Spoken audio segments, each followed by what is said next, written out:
Helo na, a chroeso i'n myfyrdod wythnosol ni o Eglwys Gymraeg Canol Llundain. Welcome to our weekly bilingual meditation from the Welsh Church of Central London, which today is based on words found in Psalm 147. But before we consider those words for a short while today, let's bow our heads now in a word of prayer, in Welsh to begin with, followed by English. Cydweddiwn, let us pray. Arglwydd ein Duw, diolchwn dy fod yn ein caru ac yn gofalu amdano, ac ein byau a'n gwendidau, rwyt yn ein derbyn fel agyrydu. Mor wan yw'n ffydd ac eiddil ein hamroddiad, rwyt yn barod i'n harwain, i'n helpu, a'n bendithio. Dod i mi galon well pob dydd a thras yn fodd i fyw, fel bwy eraill drwo fi adnabod cariad Duw. Lord our God, we thank you that you love and care about us, and in spite of all our faults and weaknesses, you accept us just as we are. Although our faith is weak and commitment small, you are ready to guide, help, and bless us. Give me a better heart each day, with your grace leading me on. And then so others, Lord, I pray, through me will see your Son. Amen. Felly, at eiriau o lyfr y Salmau, we're looking at words found in the book of Psalms, the 147th Psalm and the third verse in particular. These are the words in Welsh and in English. A mae'n iachau'r rhai drasiedig o galon ac yn rhwymo ei doluriau. He heals the broken-hearted and binds up their wounds. Ac os edrychwn ni ar yr adnod sy'n dilyn yr adnod hwn, mae'n sôn bod yr arglwydd yn rifo nifer y ser ac yn rhoi enwau arnyn nhw gyd, sy'n rhoi rhyw gip o olwg i ni o fawredd a holl alluogrwydd Duw. But as well as the greatness and infallibility of God, we also have another insight into the wondrous nature of his character in these words. The psalmist says that the same God who created the stars, who numbered them and calls them by their names, he, the immortal, invisible, God only wise, he also heals the broken-hearted and binds up their wounds. A llaw gadarn ohono sy'n pennu nifer y ser, sy'n iachau y rhai drasiedig o galon, ac yn rhwymo ei doluriau hefyd. Dim ond dau ben sydd gen i ar eich cyfer chi heddiw, dau sylw i rannu a chi un ar adnod yma o Psalm 147. Two headings for you today instead of my usual three. Yn gyntaf, mae yma sôn am gyflwr difrifol. There's a severe condition mentioned, calon wedi dryllio, a broken heart. Ac yna mae yma gynnig am wellhad, am moddion arbennig. A special cure is also offered, a mae'n iachau y rai drosiedig o galon ac yn rhwymo ei doluriau. He heals the broken-hearted and binds up their wounds. So firstly, let's look at the illness or condition mentioned in this verse, a broken heart. Nawr, mae pob un ohonom wedi ein gwneud o gorff a meddwl, ydy ni. Ac mae'r ddwy ran o'n bodolaeth fel petai yn gallu cael ei niweidio a'i clwyfo. Mae niwed corfforol wrth reswm yn gallu achosi poen a loes amlwg iawn. A diolch am ffyrdd a meddyginiaeth i wella doluriau a chlwyfau corfforol. Eli bob clwyf fel mae'r hyn dywediad yn dweud yn y Gymraeg. We're very quick to react to our bodily and physical injuries.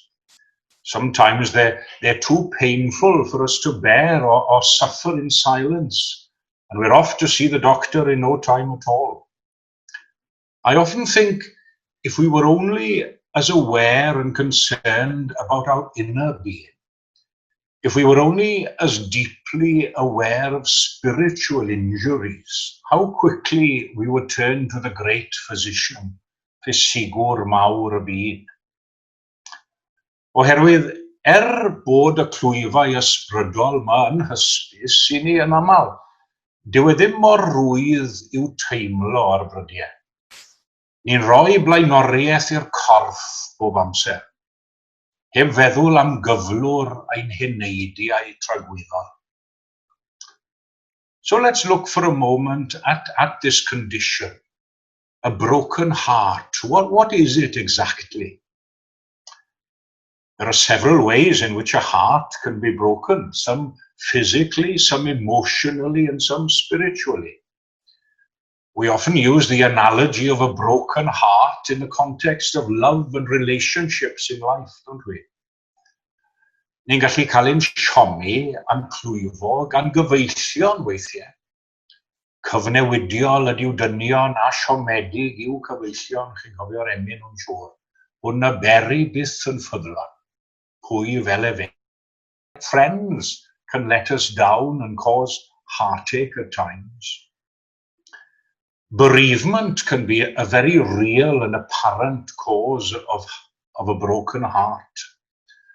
I'm sure we've all known of some or have even experienced ourselves the feeling of being trapped by bereavement and gaeth I alar, fel ni'n gweud yn Gymraeg, where the world can literally become a prison, a cheerless, cold and miserable place. Mae tlodi yn gallu achosi tor calon y mywydau llawer o bobl. Poverty is certainly a heartbreak to many, a cylch dieflig yna o ddyled a cheisio dal dau ben llinyn yn hyd, colli swyddi, a dim llawer o obaith ar y gorwel I ddod o hyd I waith.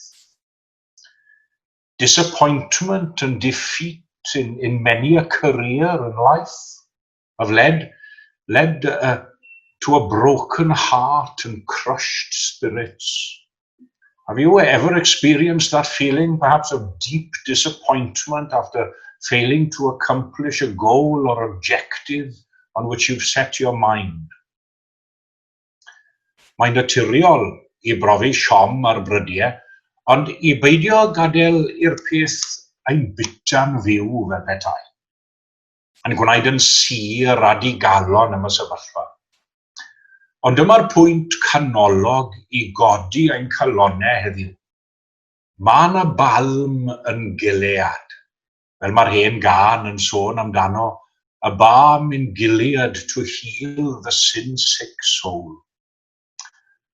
A dim ond rheini sy'n sylweddoli bod I calonau nhw wedi rwygo gan bethau'r byd hwn, sy'n gallu elwa ohoni mewn gwirionedd. Pobl y cystydd mawr yw'r rhain. Pobl sydd ar lawr oherwydd amgylchiadau bywyd, ac yn sylweddoli na dim o'r byd hwn yn ddigon I wella ar I cyflwr. And in a sense, we must all strive to have a new heart and a right spirit. Oh, for a heart to praise my God, a heart from sin set free, says Charles Wesley in his famous hymn.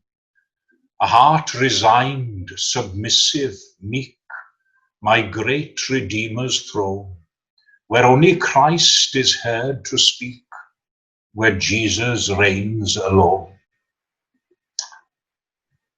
Ac yna, gadewch I ni edrych am ychydig ar y gwellhad a'r moddion arbennig yma sydd yn cael ei cynnig. So after considering the condition or illness, let's look for a while at the great and assured cure that's provided. He heals the broken-hearted and binds up their wounds. A'r peth cyntaf dwi am danlinellu yw'r ffaith taw fe, a fe yn unig sy'n gallu gwneud. Mae pob yr un ohonom yn gallu gwneud ein rhan fach ni i leddfu poen a dioddef ein gilydd. Ni'n gallu cysuro'r galarus i raddau. Ni'n gallu codi calonnau'r digalon gydag amweliad, sgwrs dros y ffôn, llythyr a charden neu ryw weithred arall. Ond does neb ohonom yn gallu iachau'r galon ddrylliedig a rwymo ei doluriau. Only the still, small voice of God himself can give us that peace which passes all understanding.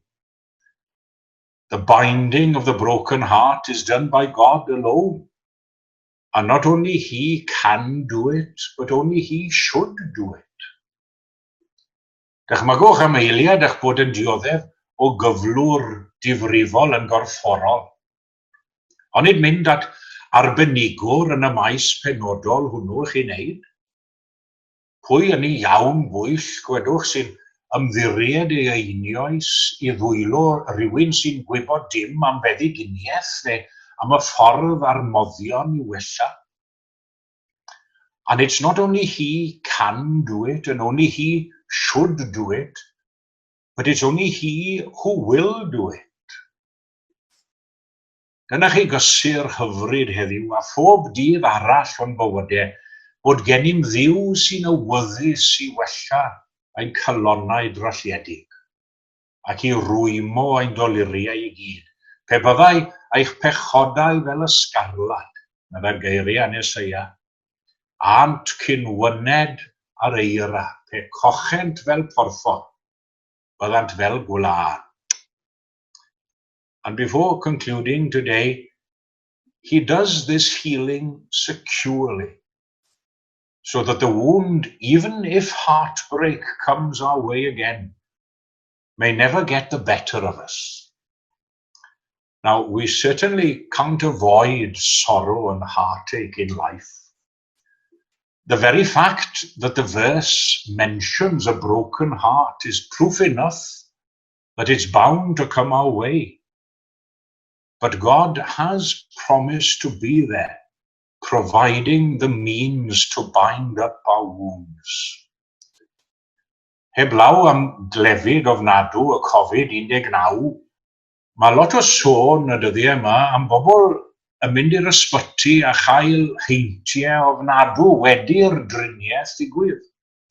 A llaw driniaeth yn llwyddiant falle, popeth i weld yn dda, ac yna rhyw afiechyd neu wenwyn arall yn goddiweddid y claf. We're certainly not assured of every physical cure in this life. But God, in and through his Son Jesus, has assured us that a spiritual cure is available for all our ailments. Pan fo Iesu'n gwella, mae'n gwella unwaith ac am byth. Nid oes na haint, na chlwy, na chir, na chilia dan dy ddwylo pur.